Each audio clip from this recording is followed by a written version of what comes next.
हाँ जी, टॉलमैन का सिद्धांत कर रहे हैं अपने। और टॉलमैन के सिद्धांत में हम देखेंगे, कल हमने गेस्टोल्ट सिद्धांत को किया और उसके में हमने वर्दीमर, कोहलर, कोफका की विचारधाराओं को पढ़ा। और उसके बाद हमने कोहलर का प्रयोग देखा था, चिंपैंजी पर किया था, सुल्तान नाम के बंदर पर किया था। और इसके बाद हम देखते हैं,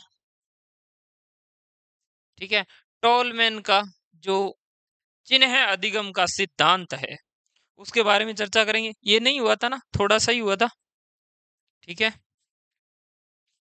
टॉलमैन का चिन्ह अधिगम का सिद्धांत, तो टॉलमैन का चिन्ह अधिगम का सिद्धांत हमें क्या कहता है, ठीक है।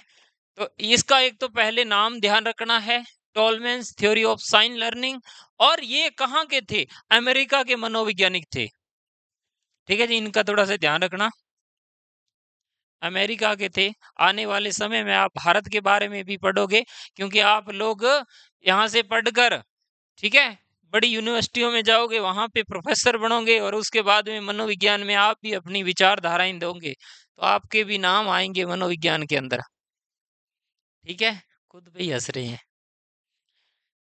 ठीक है। अमेरिकी मनोवैज्ञानिक एडवर्ड जो टॉलमैन है, उन्होंने 1932 के अंदर जो सिद्धांत दिया था, संज्ञानात्मक विकास का सिद्धांत प्रतिपादन किया था इन्होंने। और इन्होंने बताया था कि सीखने के सिद्धांत को हम कैसे परिभाषित कर सकते हैं। इनके जो सीखने का सिद्धांत है उन्हें हम अलग अलग नामों से व्यक्त करते हैं। प्रत्यक्ष या संभावना का सिद्धांत है, व्यक्ति या सुसप्त अधिगम का सिद्धांत, या संकेत या प्रतीकात्मक सिद्धांत, ठीक है, साइन बताया जाता है। चिन्ह है पूर्णाकार सिद्धांत, ये इसके नाम है। ज्ञान का मानचित्र सिद्धांत और आपके संप्रयोजन या उद्देश्य पूर्ण व्यवहारवाद के सिद्धांत इसी में ही शामिल है। तो ये इसने दिया था। और अंतिम आता है भूल भुलैया, क्योंकि इन्होंने एक चूहे पर जो किया था, प्रयोग किया था, भूल भुलैया, ठीक है। तो हम यहाँ पर देखते हैं, इनकी एक बुक है, ठीक है, जो है purposive behaviour of animal and man, 1932 में लिखी गई थी। और इन्होंने क्या बताया, इन्होंने कहा कि उत्तेजना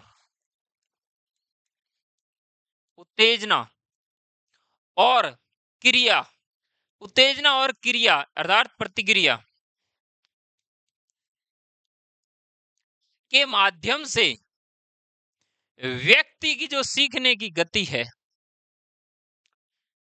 ठीक है, जो सीखने की गति है वह तीव्रता ग्रहण करती है। अभी मैंने आपको बताया, आपकी वास्तविक स्थिति से अवगत करवाया, आपके मन में उत्तेजनाएं होने लग गई सिलेबस को लेकर, हुई है कि नहीं हुई है? आग लगी अंदर से, ठीक है, कि समय नजदीक आ रहा है, वक्त वो नहीं रहा तो वक्त ये भी नहीं रहेगा, अगर समय वो बीत गया है तो ये भी बीत जाएगा। तात्पर्य क्या है कि आप देख रहे हो कि आप जिस दिन आए थे उस और तब से लेकर अब तक कितने दूर तक चले गए हैं हम, और आप कितना चीजें साथ लेकर चले हो वो आपको पता है। समय बीत रहा है, ठीक है, जिंदगी की गाड़ी बड़ी भागम भाग है, किसी को मौके मिलेंगे दोबारा, कईयों को मौके इसके बाद नहीं मिलेंगे, अंतिम मौका है सभी के पास में। उत्तेजना ही हो रही है, हो रही, फील कर रहे हो क्या? लग रही है ना?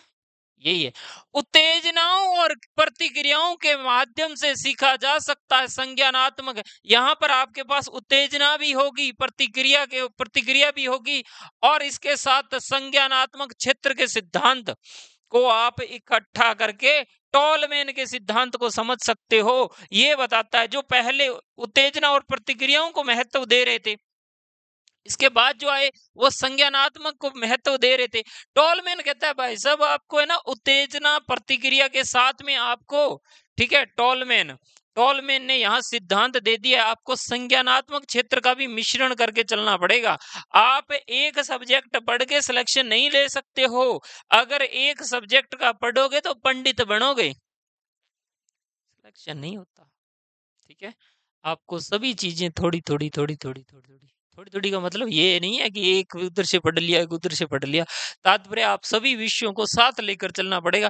अगर आपको अच्छा नहीं लगता है तो भी आपको पढ़ना पड़ेगा उसको। मेरे को तो अच्छा ही नहीं लगता, मैं तो पास में जाके पढ़ूंगा या पढ़ूंगी, नहीं, ऐसे नहीं। आप किसी को इग्नोर नहीं कर सकते हो, और जिसे इग्नोर करते हैं ना उसका बदला बहुत खतरनाक होता है। ठीक है, वो कहते हैं ना लौटा के। ठीक है, ठीक है, तो कुछ भी है वो समझ जाओ आप। ठीक है, तो यहाँ पर अगर हम बात करें चिन्ह अधिगम का सिद्धांत, प्राणी संकेत चिन्ह प्रतीक आदि का अनुसरण करते हुए सीखता है। यहाँ पर सबसे महत्वपूर्ण एक बात आ रही है, चिन्ह साइन। आपसे कोई भी पूछ ले चिन्ह पर आधारित सिद्धांत किसने दिया था? टॉलमैन ने दिया था। टॉलमैन कहते हैं चिन्ह के माध्यम से हम चीजों को सीख सकते हैं, अनुसरण कर सकते हैं। उन्होंने एक चूहे पर प्रयोग किया था, भूल भुलैया में छोड़ दिया था, चूहा बाहर निकल गया था भूल भुलैया से। निकला था कि नहीं निकला था? थ्योरी पढ़ रखी है ना, दोबारा पढ़ेंगे। और व्यवहार के अनुभव और जो आप प्रशिक्षण लेते हो उसके द्वारा आप कुछ भी सीख सकते हो। यानी आपके अनुभव से और प्रशिक्षण से आपका व्यवहार भी बदल जाएगा। अगर आपके पास आपको अनुभव होगा, है ना, 10 एक पेपर दोगे, सिलेक्शन नहीं होगा तो अनुभव हो जाएगा, नहीं होता। कईयों का ऐसे होता है ना, वहम होता है। ठीक है, अभी तो बहुत उम्र बड़ी है, अभी कौन समझा रहे हैं। ठीक है, जो 25 साल के हो गए हैं या होने वाले हैं उनकी आधी निकल गई है, आधी बची है। 50 में पत्ता कट जाएगा, इतनी बची है। आदर्श जिंदगी आपकी 55 साल तक की है या 60 तक, 60 मान लो, 60 तो ज्यादा बोल दिया है। उसके बाद जीना जीना नहीं है, पड़े है बेड नंबर 10 चला गया। बेटे बेटियां कह रहे हैं कि माऊ कद सीख जासी, बाबू कद सीख जासी, ये है जिंदगी। और क्या है, 80 साल भी जी लिए तो क्या करोगे उस जिंदगी का? कोई बुलाने वाला नहीं है, दांत है नहीं। ठीक है, लार गिर रही है पावलो के उसके एक्सपेरिमेंट की तरह। सर्दी में और भी बुरा हाल हुआ पड़ा है नाक का। ये होता है बुढ़ापे में, क्या ऐसी जिंदगी चाहते हो? ठीक है, तो जो जितनी बच गई है ना उसको संभाल लो, इतनी बची है। और है नहीं, 20 25 20 एक साल और है आपके, 25 एक साल अच्छे वाले। बाकी वैसे तो 200 साल जियोगे आप, हम क्यों कहें, देखो भोगो। ठीक है जी, ठीक है। क्षत्रियों की एक बात कही जाती थी कि अगर क्षत्रिय कोई 18 साल से ज्यादा जिंदा जीता है ना, तो उसका क्षत्रिय होने पर भी उसको क्या है, क्षत्रिय कभी भी 18 साल से ज्यादा नहीं जीता है। उससे पहले पहले उसे काम आ जाना चाहिए, काम मतलब मृत्यु का वर्ण कर लेना चाहिए। क्षत्रिय 18 साल से ज्यादा जी के क्या करेगा, ऐसी पौराणिक कथाएं होती थी। अब वाले तो 100 साल के हो गए तो भी अपने आईसीयू में रखा जाता है, भी बचाना है। ठीक है, बचाओ। ठीक है, समय के अंतिम समय में भी हम अपनी मोह माया को नहीं छोड़ रहे हैं।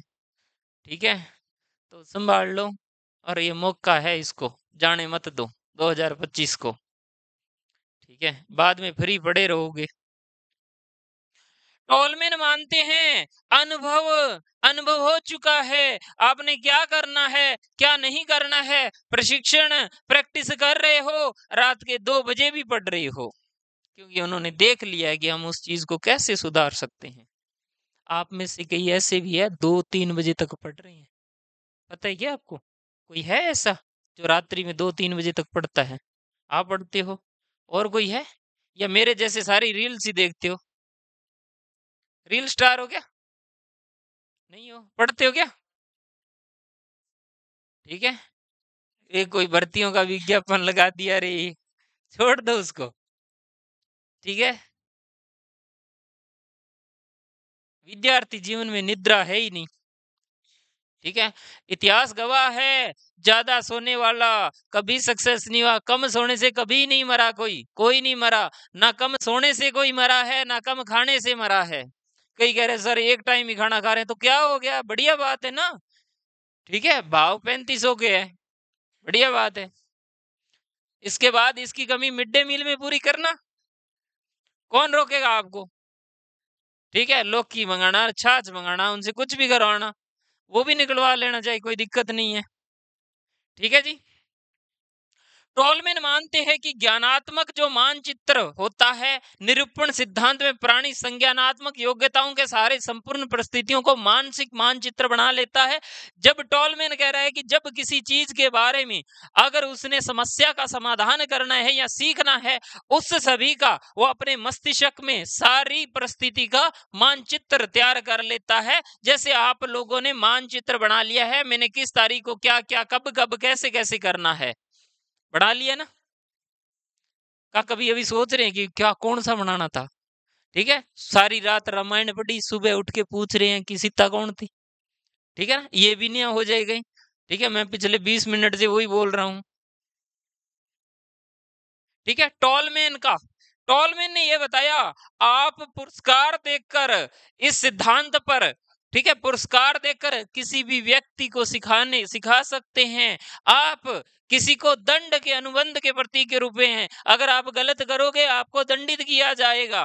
टोलमैन कहता है दंड के माध्यम से भी किसी को रोका जा सकता है गलत कार्य करने के लिए। दंड के अनुबंधन के प्रतीक के रूप में, पुरस्कार के रूप में, अगर कोई अच्छा कार्य कर रहा है उसे पुरस्कार देकर भी मोटिवेट, अभिप्रेरित किया जा सकता है, अधिगम में ढाला जा सकता है। ठीक है, और यहाँ पर यह तय करना होता है कि उसमें से कि ज्ञान कौन सा है। देखिए, अगर प्यार से मानोगे, ठीक है, 24 घंटे 7 दिन कभी भी याद कर लेना। ठीक है, और अगर आप ज्ञान से मानोगे कि हमें आपसे ज्यादा ज्ञान है, ले आना किताबें जितनी मर्जी उठा के, जितनी ला सकते हो। एक वो भी होता है ना, हमें तो सब कुछ ही आता है। आता है क्या आपको सब कुछ? नहीं है, अभी अभी थोड़ा बहुत तो है। ठीक है, तो वो आपने है, प्यार से मानो चाहे हथियार से मानो, वो आप पे है, कैसे मानना चाहते हो। ठीक है, तो वो आप पे है। इसके बाद अगर हम बात करें तो ये क्या बताते हैं, टॉलमैन कहते हैं कि जब प्राणी सीख रहा है, प्राणी जब सीख रहा है, वे क्रियाएं और उद्देश्य पूर्ण उसके पास प्रयोजन होगा, उनके अनुसार वो सीखने के संकेत रखेगा, संकेतों के माध्यम से सीखेगा। आपको भी संकेत दे दिया गया है, डेडलाइन दे दी गई है, आप सीखने के लिए तत्पर होगे। यहाँ पर एक उदाहरण देते हैं, भूखी गाय अपने स्वामी को देखकर विशिष्ट आवाज निकालती है। आपके घर में गाय होगी, आपने देखा होगा कि आपको बुला रही है। एक 3 बजते ही 4 बजते ही वो आवाज लगाने लग जाती है और आप उससे बात भी करते हो, रुक जाओ लेके आ रहा हूं, करते हो ना बात। ठीक है जी, विशिष्ट आवाज निकालती है, वो संकेत होता है। वो कभी भी चारा खा के आवाज नहीं निकालती है, चारा खाने से पहले निकालती है। और वो भी ऐसे थोड़ी है कि चलो अपने जच गई निकाल लेते, फ्री बैठे क्या करें, है ना, खूंटे से बंधे हैं, फ्री हैं, चलो थोड़ी सी आवाज ही निकाल लें। ऐसा नहीं होता है। ठीक है, उस वो भी किसी ज्ञान पर आधारित होती है, उसके भी जो उत्तेजक स्टेमुलस होता है, उसका भी अर्थ होता है, उसका भी अर्थ जुड़ा हुआ होता है, वो साइन देती है, भाई 4 बज गए, ठीक है, जल्दी करो, खाना वगैरह डाल लो, भोजन करें। पशु एक ऐसे, जितने पशु है, पक्षी है, रात्रि में कभी भी भोजन नहीं करते हैं। ठीक है, और हम रात के 2 बजे आइसक्रीम खा रहे हैं। ठीक है, आलू टिक्की खा रहे हैं, बर्गर खा रहे हैं, चाउमीन खा रहे हैं शादियों में। ठीक है, तो चाउमीन खा रहे हैं,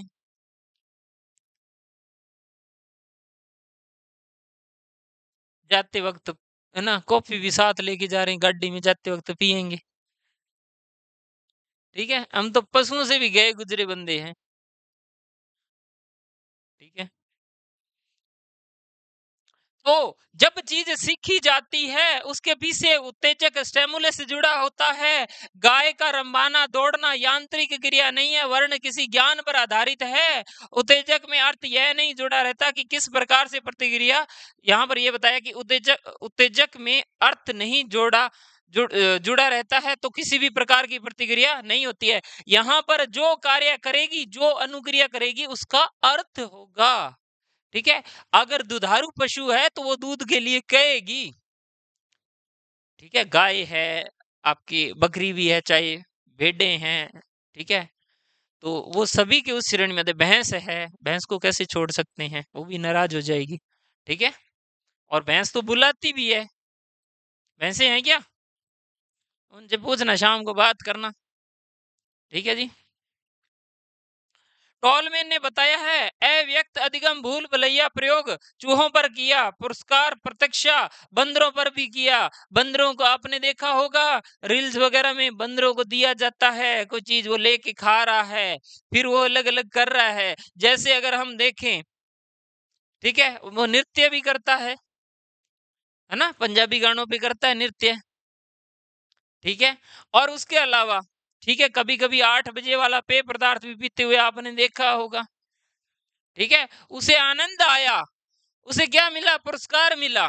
ठीक है, तो वो पी रहा है, देखा होगा, देखा है ना, आप में से भी देखा होगा, कईयों ने नहीं देखा, देखना। ठीक है, टोलमैन के सीखने का नियम किन चीजों पर आधारित है? अगर हम देखें, वो नियम आपकी क्षमता का नियम, ठीक है, आपकी कैपेसिटी, ठीक है, उत्तेजना, ठीक है, स्टेमुलस, आचरण आपका किस तरीके से होगा, उन पर निर्भर करता है। आचरण, जैसे वो गाय रंभा रही थी, उसका आचरण, ठीक है, उत्तेजना जो अभी आप में आई थी, थोड़ी 10 मिनट पहले आई थी ना, आग लगा दें, बस जानते ही आज तो मैं भी 2 बजे 3 बजे तक पढ़ूंगा। उत्तेजना आई ना, उस पर निर्भर करता है। साइन मिल गया है, अरे मेरे साथी पढ़ रहे हैं। अब ये मत पूछ लेना कि आपको कैसे पता, कि आपको क्या कोई रात को 2 बजे या 3 बजे वीडियो भेजता है क्या? ठीक है, कोई ऐसे हो भी सकता है वीडियो भेजने वाला। ठीक है जी, हाँ जी, कोई भेजता है क्या? कोई नहीं भेजता ऐसे। ठीक है, अधिगम का टॉलमैन का सिद्धांत था, ये हो गया है। इसमें 3 बातें याद रखना, क्षमता का नियम, उत्तेजना का नियम और आचरण का नियम। आपका आचरण तय करेगा कि आपने किस प्रकार करना है। ठीक है, इसके बाद में अधिगम का क्षेत्र सिद्धांत। ठीक है, अधिगम का क्षेत्र सिद्धांत क्या कहते हैं, इसको देने वाले एक जर्मन थे। ठीक है, जर्मन मनोवैज्ञानिक थे जिनका नाम कुर्ट लेविन है। ठीक है, या इन्हें कुर्ट लेविन भी कहते हैं। ठीक है, इन्होंने ये सिद्धांत दिया था 1940 में। इन्होंने किस पर दिया था, क्षेत्र पर दिया था। और इनके जो सिद्धांत का नाम है फील्ड थ्योरी ऑफ लर्निंग। तो इन्होंने क्या बताया, पहले तो इनको देखो, कभी नहीं देख पाओगे, अभी देख लो, इसके बाद तो सिलेक्शन हो ही जाना है, फिर काहे को देखोगे आप। ठीक है, अच्छे खासे दिखते थे, हैंडसम से, टाई वगैरह अच्छी लगा रखी थी। जीवन काल 1890 से 1947, भारत आजाद होते ये भी आजाद हो गई। ठीक है जी, हमने देखा कि आधुनिक सामाजिक मनोवैज्ञानिक, ये आधुनिक समय के सामाजिक मनोवैज्ञानिक है। इन्होंने समाज से जुड़े हुए दिया था और संगठन पर आधारित, संगठनात्मक विकास पर आधारित इन्होंने थ्योरी दी थी, इसीलिए इसके संस्थापक के रूप में जाना जाता है कुर्ट लेविन को। यानी इनकी जो थ्योरी थी वो पूरी की पूरी field theory of learning, field theory थी। और इसमें ये क्या बताते हैं, ठीक है, ये बताते हैं इस सिद्धांत में टोपोलॉजी के बारे में। अब टोपोलॉजी क्या होता है, इसमें संज्ञानात्मक क्षेत्र के सिद्धांत, तल तल रूप को, तल रूप सिद्धांत, स्थान मनोवैज्ञानिक सिद्धांत के रूप में भी जाना जाता है। तो इसका एक नाम टोपोलॉजी है, जिसे हिंदी में तल रूप कहते हैं, और इसे स्थान मनोवैज्ञानिक सिद्धांत भी कहते हैं। अगर आपको चीज याद नहीं हो रही है पढ़ने से, ये जो सिद्धांत लिख लेना कॉपी में। ठीक है, वो खाली पड़ी है ना, जिसके पेज नहीं पलटे गए हैं, ठीक है, पहले दिन से उस पे थोड़ा सा लिख लेना, खत्म नहीं होगी आपसे, आपसे वो खत्म नहीं होगी। और अगर आप उसमें नाम लिख लेते हो कि ठीक है, स्थान मनोवैज्ञानिक सिद्धांत, ठीक है, तल रूप सिद्धांत किसका है, कुर्त लेविन का, तो आपके याद जरूर हो जाएगा।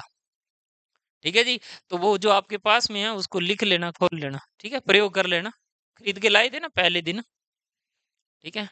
तो इन्होंने क्या किया, पावलव थे, स्किनर थे, इनके विरुद्ध जाकर इन्होंने अपने अलग थ्योरी दी थी। तो पावलव है, ठीक है जी, वो कुत्ते वाले भाई साहब, ठीक है, स्किनर है, चूहे वाले भाई साहब, ठीक है जी। चूहा सफेद था या काला था, देखा है सफेद चूहा आप में से किसी ने? चूहे भी कभी सफेद होते हैं क्या? होते हैं क्या? देख रखे हैं क्या? सफेद चूहा कहाँ का देखना शुभ माना जाता है? देशनोग, देशनोग में किस माता का मंदिर है? करणी माता का। ये तो याद है, ठीक है, भाव आ रहा है, टीचर का झलक आ रही है उनकी, ऐसे ही पढ़ाया होगा, ठीक है। जोर जोर से बोलो जय माता जी की, है ना? अरे ऐसे बोलना नहीं है, ठीक है। कभी हमारे भी ऐसे बोल दिया करो, ठीक है, कुर्त लेविन है, स्किनर है, पावलव है, ठीक है। पर क्यों बोले भाई, हमारे माता जी है, माता जी के बारे में बोलेंगे ना, ठीक है। आपको पता है माता जी का आशीर्वाद है आपको, पता है क्या आपको? अरे गंगानगर वालों को पता है क्या आपको? सभी को पता है? नहीं पता?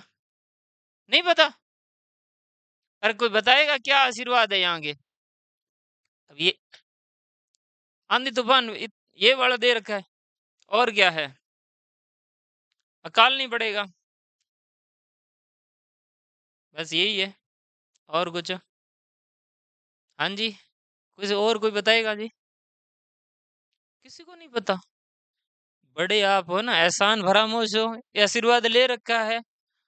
आप इतिहास उठा के देख लीजिए, जब तक आपके पास रिकॉर्ड है, ठीक है, पूरा का पूरा बीकानेर जो रियासत है, सारी की सारी में क्या है, बाकी सभी जगह भूकंप आए, ठीक है, भूकंप आए, तूफान आए, अकाल पड़े, ठीक है, पर हमारा उतना नुकसान नहीं हुआ।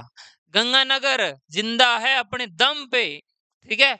नेता लोग यहाँ पे कुछ भी काम नहीं करवा रहे, लेकिन अपने दम पे जिंदा है, ठीक है। बीकानेर है, दोनों के बीच में है, ठीक है, लेकिन आप बंगाल में जाके पूछोगे ना कहाँ से, तो बीकानेर का नाम जानते हैं, ठीक है। पंजाब वालों से पूछ के देख लेना, तो वो बीकानेर का पहले नाम लेंगे जी। वो बात अलग है कि वो किसी विशेष पदार्थ के लिए लेंगे, लेकिन वास्तव में देखे तो वहां से पानी ले आए थे, ठीक है। तो बीकानेर को जो आशीर्वाद है करनी माता का यही था कि आपका बीकानेर हमेशा ऐसे ही हरा भरा रहेगा, ठीक है, वहां पर कभी भी डिजास्टर नहीं आएगा, कभी भी कोई मानवीय आपदा वगैरह कुछ भी नहीं आएगी।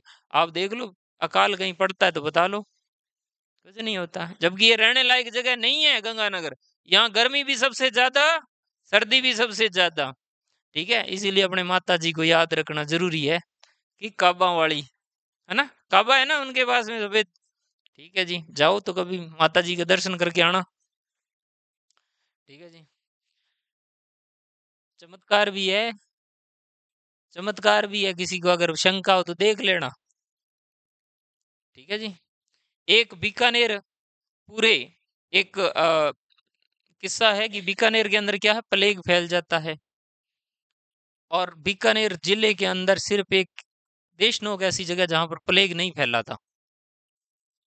ठीक है। इतने चूहे होने के बावजूद भी वो एक 1890 पता नहीं 95 ऐसा कुछ टाइम था, उस टाइम प्लेग फैला था, सभी जगह हो गया था, देशनोक में नहीं हुआ था। और आप भी इतने देख लो, इतने चूहे होने के बावजूद वो भी है ना, खा पी के पड़े हुए हैं, उनको टेंशन नहीं है, डर डर नहीं है, मिठाई वगैरह खा रखी है, आराम से है।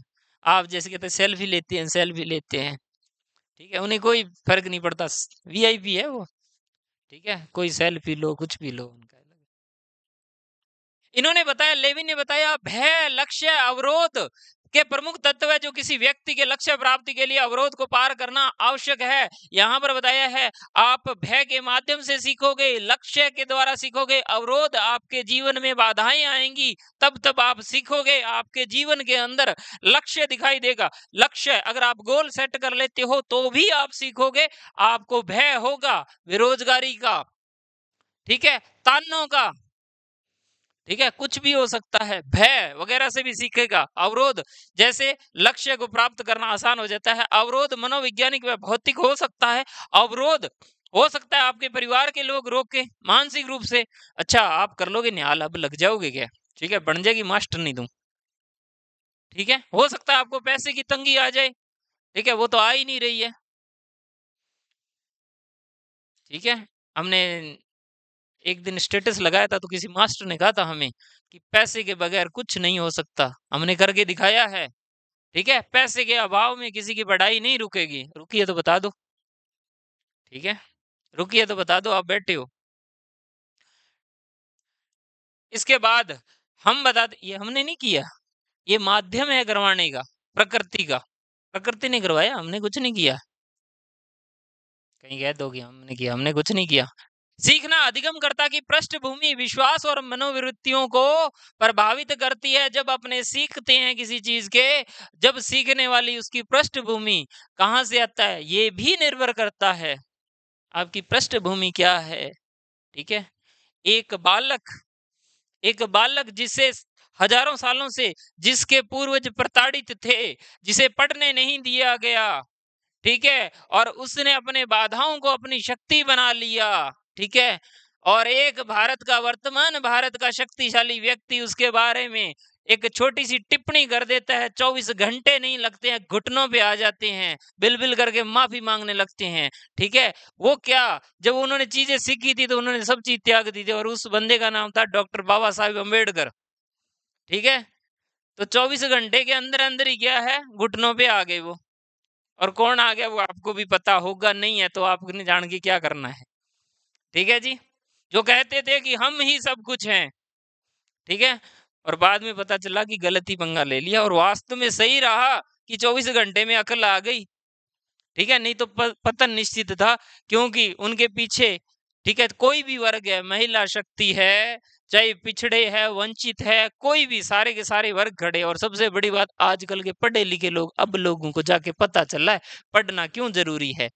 ठीक है, उन्होंने उस तरीके से देखा। आपके सामने आपकी पृष्ठभूमि महत्वपूर्ण होगी, आपके विश्वास, मनोवृत्तियां, जिसको विश्वास है मैं कर सकता हूं चाहे कितनी भी बाधाएं आए, वो सीखने में प्रेरित करेगी करेगी।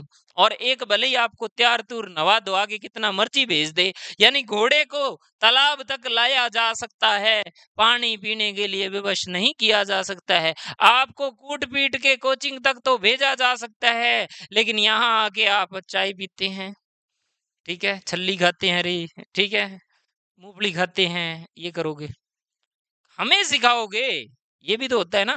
यानी घोड़े को पानी पीने के लिए बाध्य नहीं किया जा सकता। मनोवृत्तियां, उसके विश्वास अगर उसको है कि मैं कर सकता हूं, अगर उसको हो गया कि अपने तो कर ही नहीं सकते हैं, चलो 2 महीने निकाल लेते हैं, ठीक है, घर भी वैसे क्या कर रहे थे, चलो इधर आ गए 2 ढाई महीने बढ़िया कर लेते हैं, कुछ ऐसे भी होते हैं। ठीक है, मनोवृत्तियां से प्रभावित भी रहता है। गेस्टोल्टवादी जो सिद्धांत है, लेविन का क्षेत्रीय सिद्धांत बताता है, व्यवहार न केवल विचारों और पर्यावरण पर निर्भर करता है, बल्कि उसके बीच संबंधों पर भी निर्भर करता है। पर्यावरण, जो आपका इन्वायरमेंट है, वो सीखने पर भी महत्वपूर्ण होता है। ये कुर्ट लेविन ने कहा था, आपका आसपास का वातावरण कैसा होगा। उदाहरण के लिए मैंने एक उदाहरण दिया, 2 बजे का, 2-3 ने हाथ खड़ा किया, बाकियों ने देखा, आपका जो एनवायरनमेंट है वो चेंज होगा, आपके विचार भी बदलेंगे, कम से कम 1-2 दिन के लिए तो जरूर ही बदलेंगे। आज नहीं बदलेंगे, पूछो क्यों? कल संडे है ना। मनोवैज्ञानिक है, बता देते हैं, नहीं बदलेगा आज। आज नहीं बदलेगा, आज तो सोएंगे लेट तक हम। लेविन का सिद्धांत अधिगम का, फिर मंडे को फिर हम लेट आएंगे 10:30 बजे। सापेक्ष प्रतिक्रिया के रूप में मानता है, जिसके द्वारा एक नई अधिगम अंतर्दृष्टि विकसित हो जाती है, जो पुराने को बदल देती है। लेविन कहता है कि जैसे ही आपने कोई नई चीज सीखी, वो पुराने वाले को बदल देगी, आपके पुराने ज्ञान को संशोधित कर देगी। आपने मनोविज्ञान कहीं और से पढ़ी, थोड़ी कम पढ़ी, यहाँ पढ़ी, तो पुराने वाले को आप एग्जिट कर दोगे और नई वाले को आप अपना लोगे, या यहाँ कहे कि उसको संशोधित करके और बेहतर कर लोगे, और प्रयास करके और बेहतर कर लोगे उसको। ठीक है। अब मान लो कि अब सर हमने तो पहले कहीं कहीं से की थी, उन्होंने तो बहुत बढ़िया करवाई थी, तो इसमें क्या होगा, जो चीजें इसमें नहीं लगेगी उसमें फिट कर दोगे जी। ठीक है जी, वो पहले जो बढ़िया कर रखी है उसके साथ फिट कर दोगे, और आप उस तरीके से उसमें क्या क्या समायोजन बिठा सकते हो जी। ठीक है। इस सिद्धांत में हम देखते हैं कि व्यक्ति के जीवन को विशेष महत्व दिया जाता है। यानी ये जो कुर्तलेविन का क्षेत्रीय अधिगम का सिद्धांत है, इसमें व्यक्ति के जीवन स्थान को विशेष महत्व दिया जाता है, जिस क्षेत्र में वो रह रहा है। सीकर वालों पढ़ने का तरीका अलग है, गंगानगर वालों का अलग है, बीकानेर वालों का अलग है। बीकानेर वाले टेंट में पढ़ सकते हैं, ठीक है। गंगानगर वालों के लिए ये सारी चीजें होनी चाहिए, ठीक है। अगर ये नहीं है तो नहीं आएंगे, ठीक है। वो लोग जयपुर में है, बहुत से स्टूडेंट है, सैंडल में ही आ जाते हैं, चप्पलों में आ जाते हैं, ठीक है। अपने इधर पूरा टेंट वेंट आगना अच्छे बढ़िया तैयार हो गया ना, जैसे शादी में जा रहे हैं, ठीक है। उस तरीके से सीखने के अलग अलग प्रयास हो सकते हैं। सीख आप लोगों को नोट्स चाहिए, हमारे यहाँ वालों को नोट्स चाहिए। सीकर वाले हाथ से लिखना पसंद करते हैं, जितना ज्यादा टीचर हाथ से लिखाएगा उतना ही टीचर बढ़िया है, ठीक है जी। हमारे वाले हाथ जेबों में डाल के बैठने वाले, ठीक है, इस तरीके से। ठंड लग रही है ना। इस सिद्धांत में व्यक्ति के जीवन स्थान का विशेष महत्व दिया जाता है। इस सिद्धांत में अभिप्रेरणा, कभी मन में आता है क्या सर इंसल्ट तो नहीं कर रही हो? इंसल्ट नहीं हो रही ना, इंसल्ट अपने करते ही नहीं किसी के, काहे को करनी। पढ़ना तो पढ़ो, नहीं पढ़ना तो मत पढ़ो, वैसे अभी भी हो ही रही है आपकी।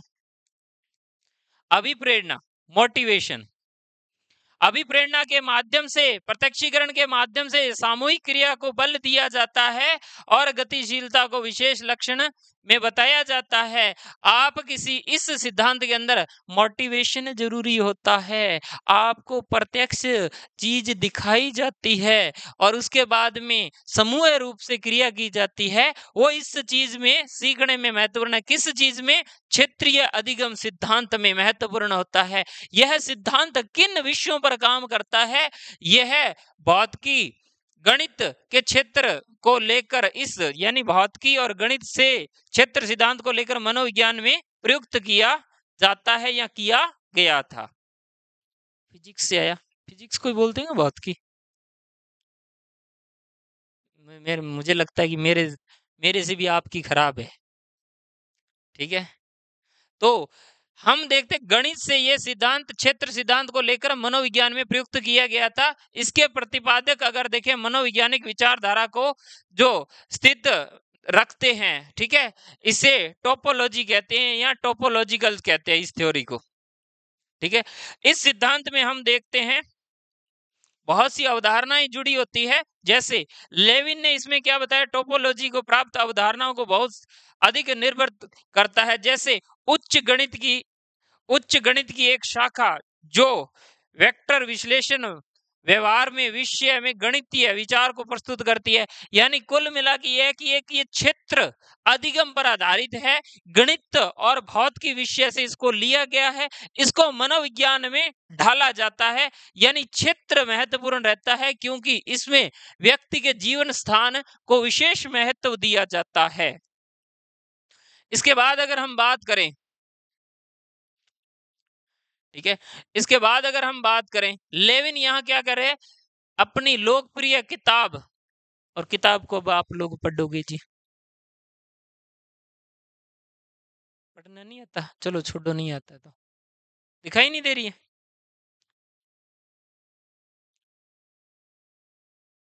टंगी है ना हाथ थोड़ा सा आगे, ठीक है। अब ये अपनी किताब में क्या बताता है, सिद्धांत देता है, अवधारणाएं देता है। टोपोलॉजी, टोपोलॉजी का अर्थ क्या बताता है ये, ठीक है। पहले तो इसको तल रूप है, टोपोलॉजी बोलते हैं इसे। सामायिक भी कहा जाता है। दो बुनियादी अवधारणाओं जो स्थलीय अंतरिक्ष को दर्शाती है, अर्थात संबंध, यहाँ पर संबंध को बताएगी और अंश संपूर्ण संबंध बताएगी जी, ठीक है जी। इस चीज में इनको देखा जाता है, अंश को संपूर्णता के साथ जोड़ा जाता है। और वेक्टर क्या है, वेक्टर शब्द का अर्थ होता है एक बल के रूप में होता है। बल क्या प्रतिनिधित्व करता है? जो एक लक्ष्य की और आंदोलन को प्रभावित करता है। आपको आपके लक्ष्य तक पहुंचाने के लिए इसकी आवश्यकता होती है। ये उसकी ओर आपको भेजने का प्रयास करता है, आपको अग्रसर करता है। ठीक है जी। अगर हम बात करें जीवन स्थान, जीवन स्थल वह वातावरण है जिसमें व्यक्ति रहता है, उससे प्रभावित होता है और किसी भी व्यक्ति का यह जीवन स्थल मनोवैज्ञानिक शक्तियों पर निर्भर करता है और इसे मनोवैज्ञानिक क्षेत्र कहते हैं। वो जिस इन्वायरमेंट में रहेगा उसका प्रभाव भी उस पर वैसा ही होगा। घोड़ों के साथ रहने वाला गाय का बछड़ा घोड़ों के समान व्यवहार करने लगता है, वो घोड़ों के समान दौड़ने लगता है। ठीक है। अरस्टोटस अरस्तु कहता है कि दास जो होते हैं, अगर वो बुद्धिमान लोगों के पास में कार्य करेंगे तो दासों में भी ज्ञान आ जाएगा और एक समय के बाद में आके दास भी उस चीज से मुक्त हो जाएंगे, दासत्व से मुक्त हो जाएंगे जी। ठीक है जी। और जीवन स्थान में व्यक्ति,